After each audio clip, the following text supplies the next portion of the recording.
So what's up mga ka-acid? Andito naman si Cardo Talisay mga ka-acid. Ang vlog natin ngayon ay kung paano lumakas ang loob mga ka-acid. Kasi talagang pag nagkaroon ka ng mga acid reflux tapos nagsinabayan pa ng anxiety, manghihina talaga yung loob mo. Talagang mawawalan ka ng pag-asa. Ngayon sasabihin ko sa inyo kung paano lumakas ang loob ninyo mga ka-acid. Kasi marami sa atin nagchat-chat pa rin hanggang ngayon.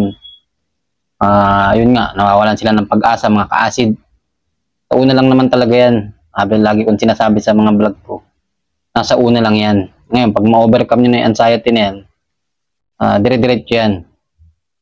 Yun mga ka-acid, ang kailangan na para lumakas ang loob natin ay isa dun yung tingnan nyo yung mga anak nyo.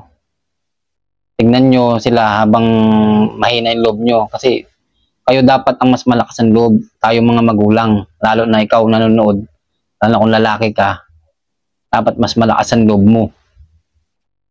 Tutuusin, tayong mga lalaki, dapat mas malakas ang loob kaysa sa babae. Kasi tayo ang haligi ng tahanan. Kumbaga, sa atin kukuha ng lakas ng loob yung mga babae. Kung mahina yung loob natin mga lalaki, yun nga, mas mahirap kasi hindi sila makakapag, kumbaga, mas lalong hihina ang loob nila. Kasi sa atin sila humuhugot din ng lakas ng loob. Sa ating mga lalaki, mga ka-acid. Ayan, tayo nga, lumakas din ang loob natin yung time na yun. Kaya mas maganda talaga na mas malakas ang loob natin, mga ka-acid. Time na pinanghihinaan ako ng loob, titignan ko lang yung mga anak ko. Sabi ko, siyempre, kung mahina ang loob ko, paano pa sila? Paano ko sila magagabayan? Kung tayo mismo, tayo magulang, mahina ang loob natin. Kailangan mas malakas ang loob natin mga magulang. Dahil tayo ang nagsisilbi sa kanila. Tayo ang nag-aaruga, tayo ang nagpapalaki sa kanila. Dapat mas malakas ang loob natin. Sa mga bagay na darating pa na mga hamon ng buhay, mga ka-acid. Mas marami pa kasi darating kasi kaya kailangan mas malakas ang loob natin.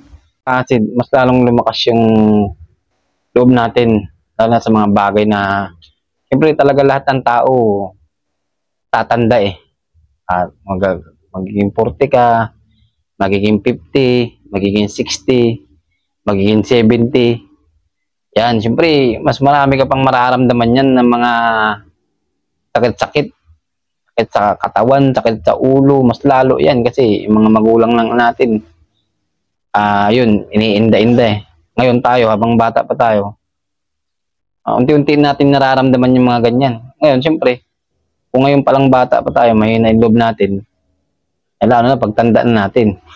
Kailangan, ngayon palang habang bata tayo, nakahanda tayo dyan na para sa kalakasan ng loob. Tapos yung tayo mga kasing mga nagkaroon ng mga anxiety, kaya tayo nagkaroon naging matatakutin tayo dyan Kaya kasi nagkaroon tayo ng anxiety kasi masyado tayong matatakutin. Nervyoso, kumbaga ganun, nervyosa. Ayan ang dyan, naging nervyosa na tayo. Kunting bagay lang. Kunting lang talaga yun nga, nagiging matatakutin na tayo. Dapat alisin natin yung pagiging matatakutin. Sa totoo lang mga ka-acid, lumakas din ng loob ko dahil sa mga nanonood sa akin. Dahil sa inyo rin. Talagang, yan din, isa rin yan sa nagpalakas ng loob sa akin. Kasi, yun nga, may mga dumating nga sa acid reflux. Naranasan, 20 years, di ba? Hindi naman siya namatay.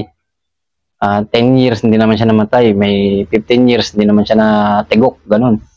Siyempre, ibig sabihin, naranasan niya yung mga nararamdaman ng may acid reflux o anxiety pa. Ibig sabihin, hindi siya nawala. Ibig sabihin, hindi naman talaga nakakamatay ang anxiety at saka acid reflux. Talagang pahihirapan ka lang talaga. Yun lang talaga yan. Ngayon, nasa sa'yo na yan kung paano mo palakasin yung loob mo. habang nandito ka sa mundo, habang nabubuhay ka. Ganun yun mga ka-acid.